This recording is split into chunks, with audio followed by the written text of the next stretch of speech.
adoo qoftaada wata marka ilmo yaroo gariici ka hor yimaado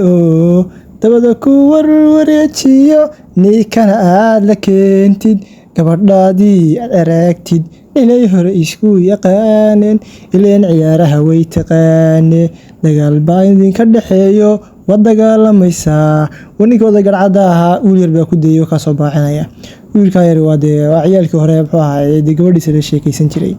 ninkiina dagaal buu ka xigay ka dagaalamay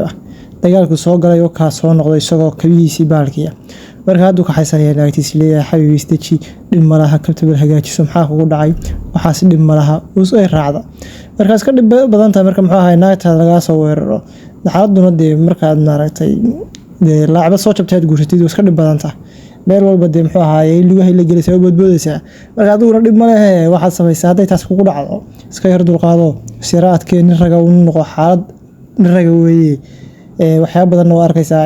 war qoftu laakiin kala kacsan tahay inay caadi maaha halkan iska taagan tahay laba nin oo isku dirtay markaas ninkii muxuu ahaa gees garaacay war dhibkaas iska jiray arigu xalqadaas ma aragtay waxa leedahay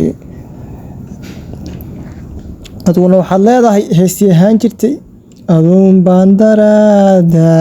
daliyada habeenkii dugsi kama fadhiistee dibadaha wareegay adna aqal dugsoon baad dawadii naftayday iga dawataayo hadba doociga egtaay ma dabeecadaada amanadigu dayeysa nama dabeecadaada amanadigu dayeysa